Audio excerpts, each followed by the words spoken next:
All right, ladies and gentlemen, it's time for the weekly wrap up here on the Urban Conservative. Let's go.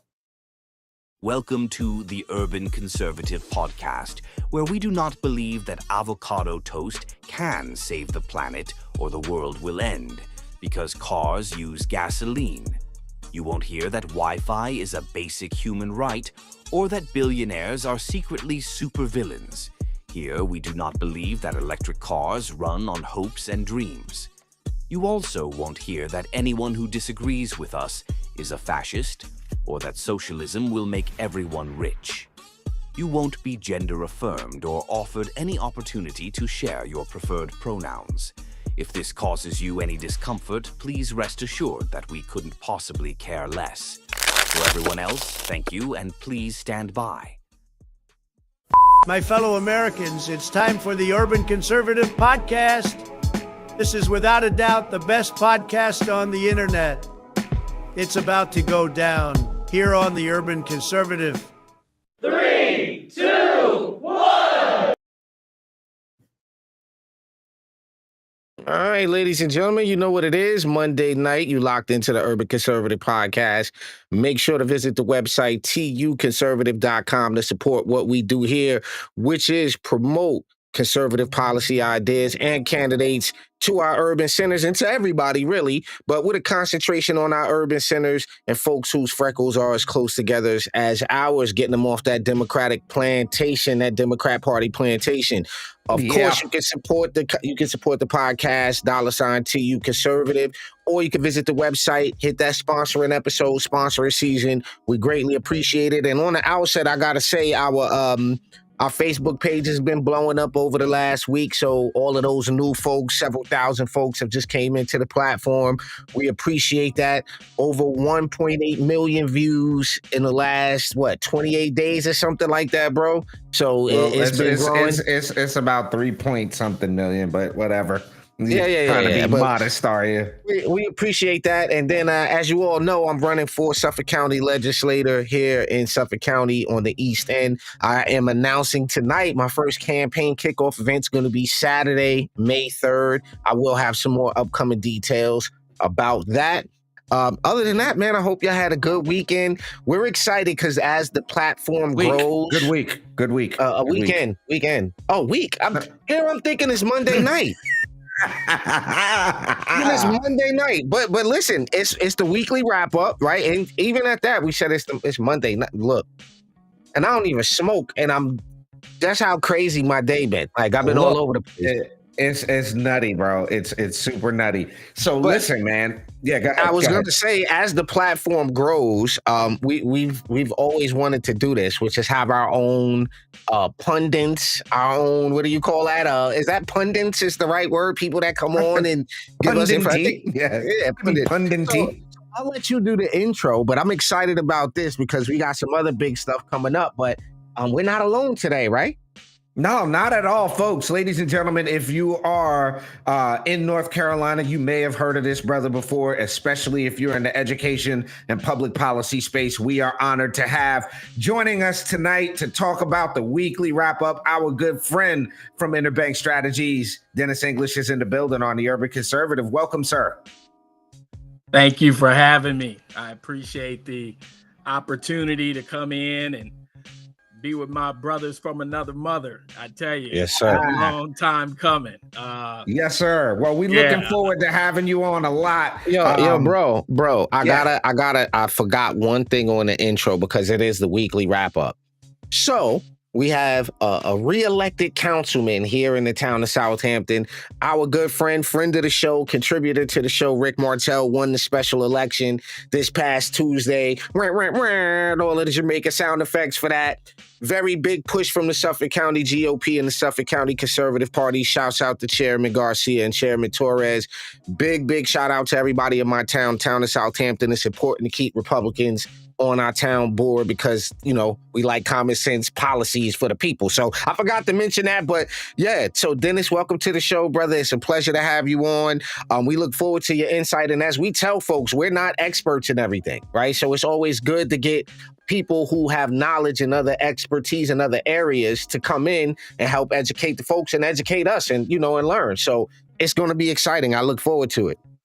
All right, so guys, here's where I want to start at news this week, right? I didn't tell bro I was gonna go here, Dennis, but this came out today, and it was, when I say shocking and mind blowing, 3 North Carolina metro areas landed in the top 100 cities in the U.S. for the highest STD infection rates in the country. Oh, wow. What? Wow. Yo, you're supposed to pregame that. What? Yo, What? I wasn't expecting that. Yo, listen, Greensboro, ranked number 30 in the country, followed by Charlotte and Raleigh as number 67. In Greensboro, 1,086 cases per 100,000 people.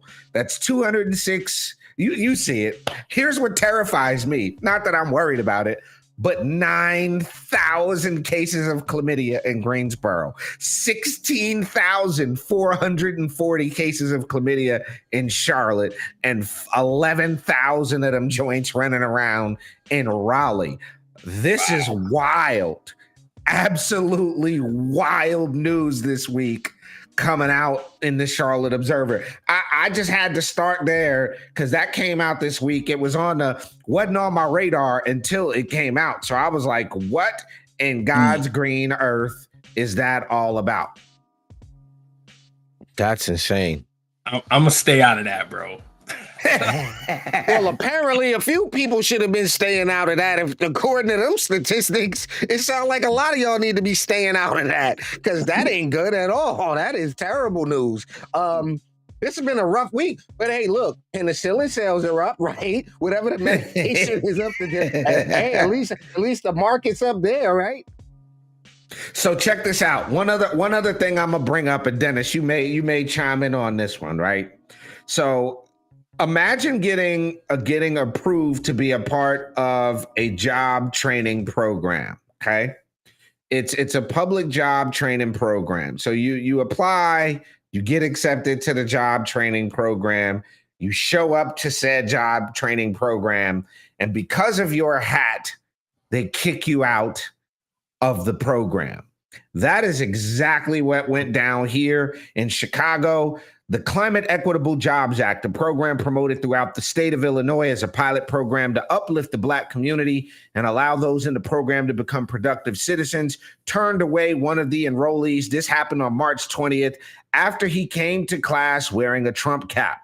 Mr. David Lowry Jr., a pastor in Chicago, was recruited and admitted to the program by the Chicago Urban League months ago and was anticipating gaining knowledge to pass on to other citizens throughout his ministry project. After arriving to the Southwest Organizing Project, located at 250-2558 West 63rd Street in Chicago, Ms. Keenan Carpenter of the 548 Foundation, the organization that partnered with the Chicago Urban League to recruit Pastor Lowry, informed him he was no longer eligible because of his Trump attire.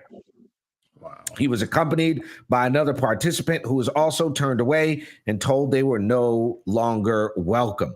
Now, this is to me a symptom of a bigger problem that we have going on. And this happened just, a day ago. This is a symptom of a bigger problem in that things are so polarized. You can't even show up wearing a hat with the current president on it. Like that's it. Not that he's not running anymore. He's the actual president. Right. So let me ask this question. Is it against any type of policy? So that remains to be seen. According to this release that came out, this is by Wright and Associates Ltd. This is new. This just happened a day ago. So we're gonna do some more digging. But I wanted to let folks know this went down in Chicago. We're gonna stay tuned and let y'all know more about that one, bro. So what else we got that went down this week? Okay, well, I mean, there's a couple of things that I saw that happened. And I love our audience for this because I love this. We put up a post about Loose Cannon, Big U, and Brick Baby going to jail. And everybody was like, could you repeat that in English? Everybody was like, who? What are those random words you just thrown together? And I had to explain to somebody. I said, look, these are some of the biggest YouTubers that are influencing young minds on the internet. These are gang members who are influencing young minds. If you go look at the numbers that these guys are doing on YouTube, this is being consumed a lot by people ages 13 to 17. And these kids are wanting to be like these guys. And these guys have just went to prison for the reason I wanted to talk about this was because this is one of those scenarios where two things cannot be as true at the same time. You cannot be in an active gang, Crips, Bloods, or whatever, and a community activist. You can't do that, in my opinion, because by default, you're in a gang whose main thing is trafficking women, extortion, and robbing the community. So then on Thanksgiving, when you buy the turkeys, that doesn't get rid of everything you've been doing all year long. So check this out. The guy on the right, Big U, buys all the toys, buys all the turkeys, then sends people to rob the trucks.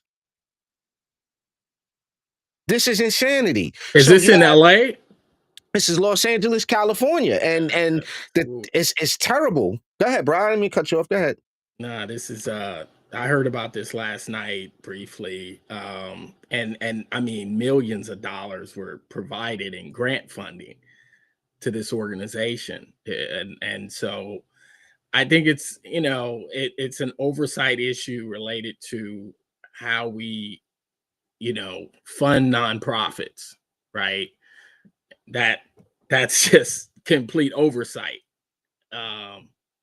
And so how do we, because what my concern is, right, as a consultant, is when there are legitimate, passionate people who want to do good in our communities and make real impact, this will put a hindrance on those individuals. And there's going to be, I guess, credibility issues as it relates to helping our inner city youth, right? And so we got to do better with vetting our nonprofits who are going after these grant funds. I mean, it's all about oversight. And so this is gonna hurt us. This is gonna hurt us. So well, yeah, and I'm glad you said that, because that's why we brought you on, because me and Ali would have probably never thought of that, right? We would have never put that together. We'd have laughed and chuckled a bit about it.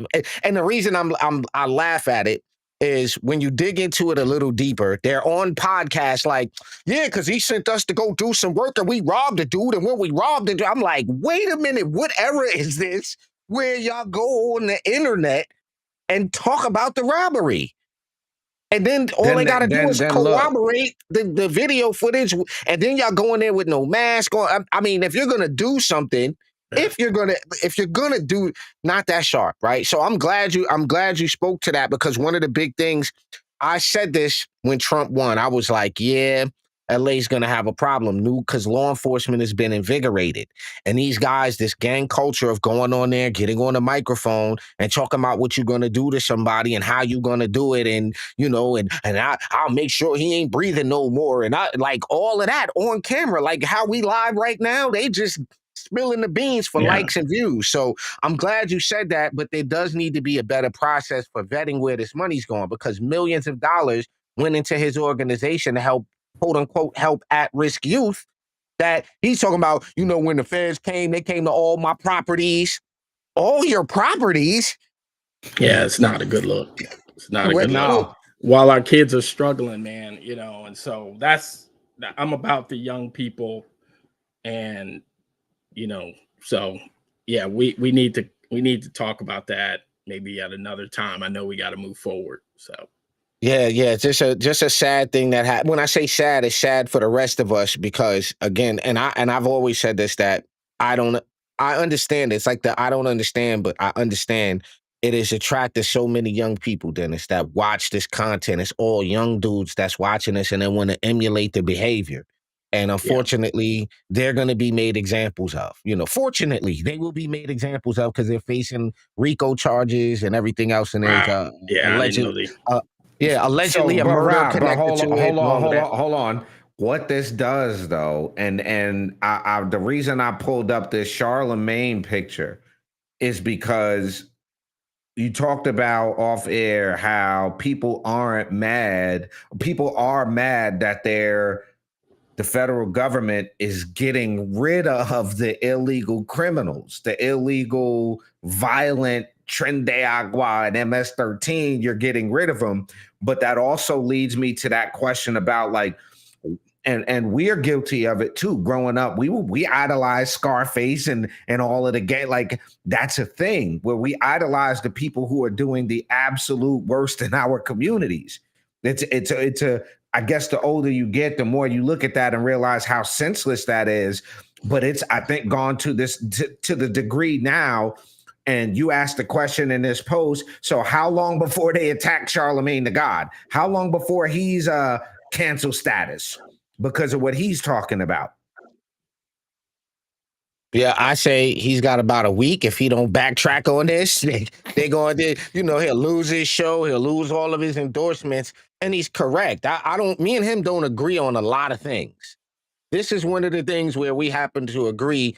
And I don't know if you agree with this, Dennis, but it appears that one side of the political aisle is accepting of differences of opinion. Some of us on our side are willing to have a disagreement on a policy position and say, okay, well, we just don't agree with that. Let's go have a beer. Whereas the other side, you become demonized. You're a fascist. You're a Nazi. You don't love your own people. You hate Black people because that because we say things like this. So I don't give him much time unless he backtracks on this, but he's absolutely correct. Why would we oppose a policy like that that's making the community unsafe? So one of the things, Dennis, and I'm gonna throw this ball in your court, right? Yeah. The fact that you have so many people relying on our education system that's already strapped, right? You hear every year, and I'm sure in your world you hear it, education doesn't get funded enough, even though it's one of the biggest expenses in this, every state has is education. How much or little does having undocumented people in the schools actually hinder the schools from being able to perform better? Oh, wow. Oh, man. Well, I say this. Just look at the amount of money that we spend in education every year. We have billions of dollars that go towards our exceptional children, right? Those children who need special, just educational attention because they have some type of disability, right? Some type of learning disability. We have economically disadvantaged children that really need just, again, that special tutoring opportunity where you're not getting that, at home, perhaps, for whatever reason. And so, yeah, when you add to the pot in terms of what we need to do educationally, it does put a lot of strain on the dollars. And so, unfortunately, the narrative is around charter schools and private schools taking those dollars, right? Where we need to be talking about how do we look at the pot of money that we do get, right? And begin to say, okay, we're going to move these dollars around effectively and efficiently to do what we need to do for the children. I work in the charter school space, and charter schools don't get building funds, right? So we don't have dollars that's coming to us for our building. And so we have to do more with less. And so going back to your question, I think it all comes down to there's only so many dollars to go around, right? And so when you open up the gates of folks coming into our country and allow them to come in, I think it just, again, it wears down not only just the educational system, but the healthcare system and all the other systems that's got to be ran, right? And so it's tough. It's tough. And I think, it's going to be a controversial issue that's going to go on for a long time, unfortunately. But here we are. And I'm glad we're here to provide information and insight to those who are just trying to figure out, why are people throwing a political football at our children, right? And so this is not fair to them. So this is why we're here. Excellent. We're gonna come back. Go ahead, Ra. I just wanted to say something that I saw firsthand from teachers here. When that happens, you also have to consider we have to hire more language teachers who don't, you got kids coming in that speak different languages, not just Spanish. You got some Haitian kids and Asian kids. And so there's a tax on the system that sometimes we don't account for when these things happen. I just had to throw that out there. Absolutely. All right, ladies and gentlemen, you're checking out the Urban Conservative Podcast. It is a weekly wrap up. We're going to take a very quick 30-second commercial break. We're going to come back and talk a little bit more about education. Trump whipping that executive order pen out again. We'll be right back here on the weekly wrap up. Don't go nowhere. Knock, knock. Who's there? Knock Realty. Knock Realty provides exceptional personal service, superior customer care, while giving back 25% or more of the revenue we earn from the sale of your home to be reinvested into the local community. At Knock Realty, we believe that your care and our community come first and will always be our highest priority. Receive the most personal service when buying or selling your home at a very competitive price while making a positive impact in your community. Knock Realty. Open the door to giving back. All right, ladies and gentlemen, you're back on the weekly wrap up here on the Urban Conservative. TUC Twins with our good friend Dennis English in the building. We are chopping it up about so much that has went on this week. And speaking of things that went on this week, I'm about to put something on the screen right now. Class dismissed. President Trump put pen to paper, delivering on a campaign message that will turn over education to families instead of bureaucracies. Now, Dennis, have you had a chance to actually look at that executive order that went out? I'm looking it over right as we speak, but what I'm more focused on is really how do we translate this to North Carolina and other states, right? Because the details are going to be important. I've read a lot of executive orders, and let me tell you, man, it's all about how you execute. And so I'm looking forward to having a conversation about this one.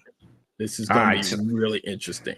So check it out, ladies and gentlemen. If you're just listening, because we get a lot of folks that just listen, this is the executive order. The purpose was purpose and policy. The nation's bright future relies on empowered families, engaged communities, excellent educational opportunities.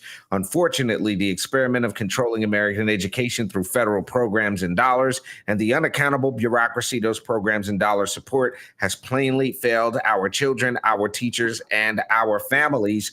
To wit, a statement just came up in the comments. Shouts out to Tony Cunningham. He pointed out that we spend more per pupil than any other country on earth, and only about 30% of the kids are reading on grade level. The executive order goes on to say that taxpayers spent about $200 billion at the federal level, on top of more than $60 billion that we spend annually on federal school funding. The money is distributed by one of the newest cabinet agencies, the Department of Education, which has existed for less than 1/5 of our nation's history. The Congress created the Department of Education in '79 at the urging of Jimmy Carter, who received a first ever presidential endorsement from the country's largest teachers union. Goes on to say that closing the Department of Education would provide children and their families the opportunity to escape a system that's failing them. Today, American reading and math scores are near historical lows. Dennis, is that true? About the scores? Absolutely. Yeah. Okay, I just want to make sure. Yeah, This year's National Assessment of Educational Progress showed that 70% of eighth graders were below proficient in reading, 72% were below proficient in math. That's startling, bro. That was a report that came out this past week. Yeah. Shed light on this. So yeah, you know, one thing we have to realize is that, you know, we're competing globally. Mm. And that's one thing I look at is the fact that, you know, United States of America is small, man. I mean, we got to think about other educational enterprises globally that are kicking our ass. And so that's what I'm thinking about. I'm looking at the when you read that, right? And you take a business guy, right? I think that's what we're dealing with, right? A business guy who's about performance, you know, and he's not a politician or a bureaucrat. I mean, so it's not about in business trying to keep throwing something at money or whatever at something that's not working, right? And when you elect a businessman or CEO, if you elected me, I'm coming in with that kind of attitude. What's not performing? We got to change this. We got to get rid of it. And that's the attitude of the Department of Education with the president, is that anytime you're looking at something that's losing, and I'm the coach and I'm the CEO and I'm running the operation, we got to make a change. And I think because we've been doing the same thing, like you said, since President Carter, it's hard to give up something, right? That we feel like it's just been so close to us for so long. And so I'm looking at what's going to happen, right? I think it's about what's going to happen now that the Department of Education is not going to have the wheels on the tire anymore to provide the oversight to each of our states, right? And so what that means to me as someone in the education space is now the question becomes, how do we begin to help our states identify the ways to manage these funds, right? And I believe if you get out of my way, I'm going to be able to effectively make it happen, right? And you know, one thing I learned as I looked at this executive order and I, you know, saw it coming down the pipe, I reached out to some leaders in education, and I was hearing that not only does the federal government provide these grants for exceptional children, which is those children who are really need some additional help because there might be some educational issues or some disabilities. Our state provides also the same grants. So not only do we have the Department of Education in Washington, D.C., but we have the Department of Public Instruction in North Carolina providing those grants to those school systems, right? So we have double layered funding. And so what my thoughts are as I wrap this up, as these as the districts across the country become empowered to move this money to the districts, that will eliminate the bureaucracy because they're already doing it at the state level from what I see. Now, I can't speak for New York and California, but I know, being a lobbyist here in North Carolina, understanding these, you know, understanding how education flows and the Department of Public Instruction, we have already the mechanism and the ways to distribute this capital for exceptional children, for SROs, for security, you know, on our campuses and schools. I mean, these grants are already being executed at the state level, right? And so when you put that money in the pockets of the states and let them move it, and operate those funds, now you're looking at more accountability, less bureaucracy, and I think the process will go more efficiently, right? So that's just what we need to start unpacking, whether or not this is what we're going to be seeing moving forward. So Ali, I gotta throw this out there, and Dennis, correct me. These were when I thought about this executive order, I had made a note of it to write a news article this coming week, about how this is going to affect the county that I live in. And there's a couple of points that I came up with. So the restoration of state and local control. So to me, reading through it, it seemed that the order would return educational governance to the states, empowering them to tailor policies that reflect their unique needs and values. There's, as you said, the reduction of the federal bureaucracy. But one of the things that's in the executive order that stuck out to me was that the initiative really aligns with everyone's efforts to expand what we call parent choice. Some people call it school choice, but we call it, parent and student choice. But these initiatives align with that school choice programming, including vouchers for private schooling. I saw a carve out where some of this money that isn't making it to the charter and private schools will make it there, providing families with more options to select the educational environment best for their kids. And I think when you have parents that are really concerned, and just my thought, I mean, I'm obviously, all right, I might get in trouble for this. I might get in trouble for this. I might not be talking to you if you if you coming into your school meeting to, what's that called? Your child's meeting. Parent teachers, right? Yeah, you got the parent. If you're showing up to that meeting in pajamas and bonnets, I might not be talking to you right now. The rest of us, because you shouldn't. I'm just saying you should put on a decent outfit to come to school. That's just my personal opinion. It's a pet peeve. I don't mind running to the 7-Eleven in the bonnet and the pajamas, but how you represent your kid in school is important. But I'm say that to say, there has to be parents that are concerned usually are going to make a great decision as to what works for their kid. When given the proper information, I've learned that parents, like even me, the decision was what's going to work best for my child is to homeschool them. Not only because of the curriculum, not only because of what you're teaching, not only because the type of kids, not only because of the vax protocol, all of the decisions that were made. We come to that. So I just feel like that's a thing. And within the executive order, the language says that there should be a focus on core academic subjects. We don't need all this liberal arts nonsense. The kids can't read and they can't count. So I understand the social emotional learning. I get that we have to have some in tuneness with our emotions. But what about counting? What about math? What about balancing a checkbook? What about American history? What about getting history? a job? What about any of those things? I mean, at the end of the day, we have to really start focusing on workforce development. And I'm an education reform kind of person. When the executive order come out, I'm about trying to make sure it works for everybody. This is not going to be a one size fit all, unfortunately, for every state, right? We're going to need education reformers, policy people to come in and really shape and mold what education looks like for your state, right?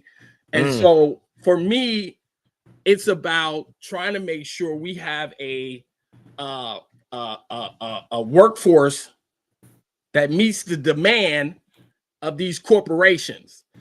And corporations are looking for individual talent with technology backgrounds, and those who could write code, and those who could operate a machine on a computer, right? So you're not touching the machines no more. You're actually using the computer, and the machine moves automatically. Well, when you graduate from high school, you need to know how to do that, or you need to have a pathway to get you there. So my idea, what I'm very passionate about, is economic and workforce development. And I believe we need to understand that, yes, it's great to get a high school diploma, but somewhere around the 8th grade, you need to know exactly what your pathway is, so that when you get to the 12th grade and they're handing you a diploma, you're not going back to mama's house and try to figure out what do I need to do. So we need to take the power out of the hands of the children and the students and put the power into the hands of really our whole entire education system, because we need to let these students know that, look, life ain't gonna be easy when you graduate from high school if you don't understand how to do these particular demands that's required in the workforce. And so I think we need to be having another conversation around science, technology, and engineering. Wait. So you mean to tell me that I'm not going to be able to make it in life with a degree in the gender equality of paintbrushes? I have no idea what that is. Yo. So real quick, yo, Dennis, one of the things I wanted to chime in on this, because one side of this education thing that I heard this week was that with the dismantling of the Department of Education, the Pell Grants are not going to be touched. A lot of the student loan programs are going to stay intact. Those are going to be moved over and managed by the Small Business Administration. I want people to hear that. Okay. I also want people to know that the school lunch program, the federal school lunch program, is going to be intact, but now that's going to be handled by the Department of Health and Human Services. Oh, so wait, Ali. So you mean to tell me the leftists running around talking about they cut this, they cut it, they ain't no more school lunch. They got you gotta read more, folks. You gotta read the executive order yourself. So there's that, and then the one other thing on this education front that I think is important, and both of y'all kind of alluded to this, is that every state is different. Every state has needs that are different. Right. Like in North Carolina, we have the biomedical stuff going on in the Triad and the Triangle. Northeast North Carolina, we have agriculture. There's technology, there's banking. That might not be what Wisconsin needs. Wisconsin might have a heavy emphasis on agricultural technology. California might be doing something different. So I think this really, by reading the executive order, and it's saying that it's basically the education secretary shall, to the maximum extent appropriate, take all necessary steps to facilitate the closure of the department and return authority over education to the states and local communities back the way it should have been. So there you have it. That's we got one more thing, ladies and gentlemen, we're going to cover this week here on the Urban Conservative. Hold up. So just my opinion. I don't think a degree in bag piping, I don't get that. A degree in I'm having a hard time even saying this out loud, that there's a degree in this. I can't even believe I have to say this out loud. A degree in adventure emotional displacement. I don't even know what those three words mean, but it's a degree. A degree in bakery science. I'm going to hold on. I like all kind of confectionaries and sweets. I might give you a pass on bakery. I might give you a pass. All right, on that. I might. If you could make a really good crumpet, I might give you a pass. But it could be something like a crumpet or a biscuit. You can't. All right, I'll leave it alone because. Yeah, all right, we're going to take one last commercial break. We're going to come right back after that. We got a couple of more things to talk about, mainly how they burn in the cars, ladies and gentlemen. We'll be right back here on the weekly wrap up. Don't go nowhere. The Urban Conservative is sponsored in part by Gyra Family Farms, providing your family with fresh meat, eggs, poultry, produce, and so much more. Visit GyraFamilyFarm.net to find out about their summer farm camp program, events and classes, and their exclusive Farm Share membership, which will give you 15% off all your purchases. Again, visit GyraFamilyFarm.net to find out more.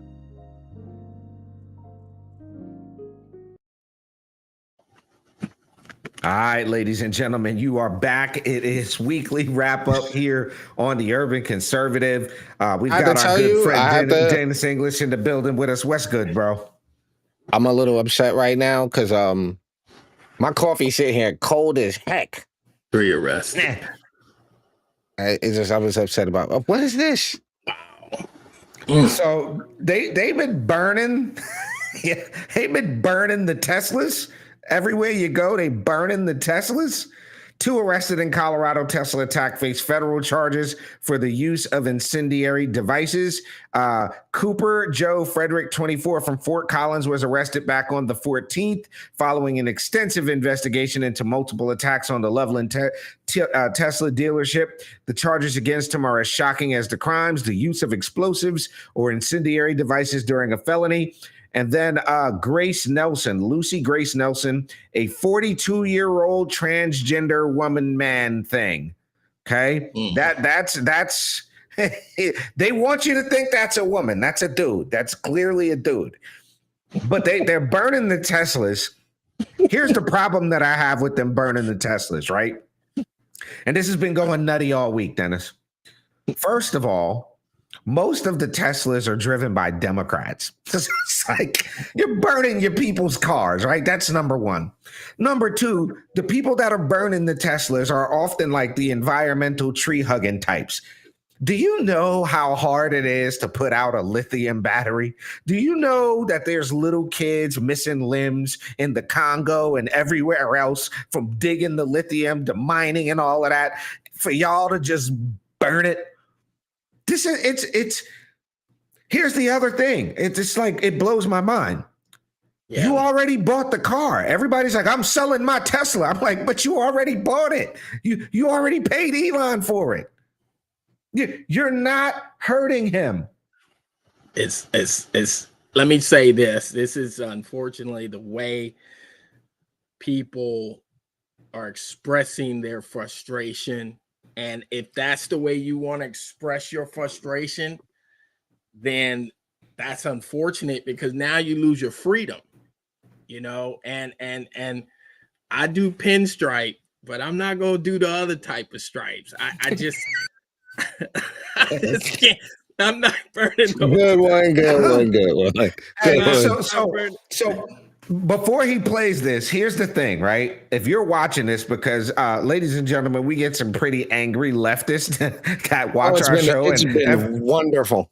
It's been wonderful. But here's the thing, right? You gotta know that the Teslas have something called Century Mode. You gotta know this. Just play the clip, bro. This was Sunday, March 16th. Did you just key a Tesla the other day? What? You're on video. Yeah. This is the guy. You just keyed a Tesla. You got a video online. I just saw it. It's all over the face. You have the media. You know, Tesla? Yes, you did. You keyed a Tesla in a parking lot somewhere around here. What do you got to say about that? I didn't do that. Well, you're on video. I said I plainly saw you doing it. You pulled up right next to it, and then you keyed it. You want to bet? And this was Friday, March 14th, 2 days earlier.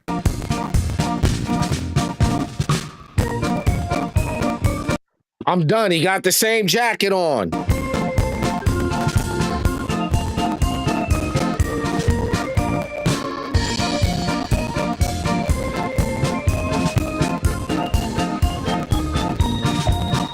What a loser. Elon said it was definitely. Wow. So here's the problem, right? These people are not bright enough to know that a Tesla has Century Mode. Every angle of that car records, bro. Wow. I just don't understand. I don't understand it. And then the really interesting thing to me is that it's like we talked about this on the platform before. Hold on, here you go. This is the guy right here. It's something that I don't even know how to explain this, bro. I don't even know how to explain this. Here you go. Here you go.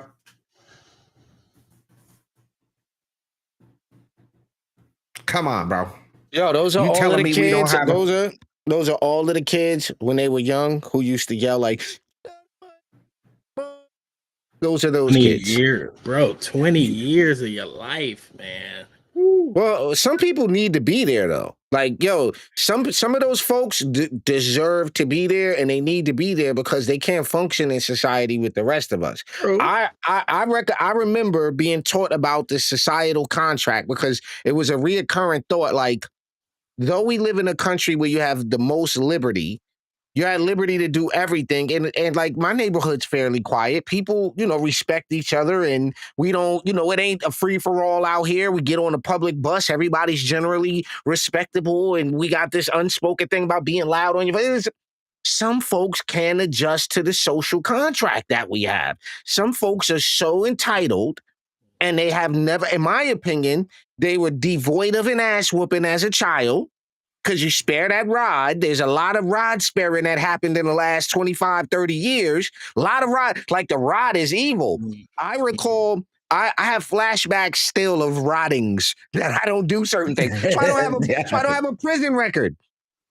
Because I'm like, I'm scared of being both rods. The bars, I'm scared of those. Want no parts of them. But my point is that there's something I think missing in these folks from a discipline standpoint, because if you find out you keyed a Tesla and then it's a fellow leftist progressive liberal, that was pointless.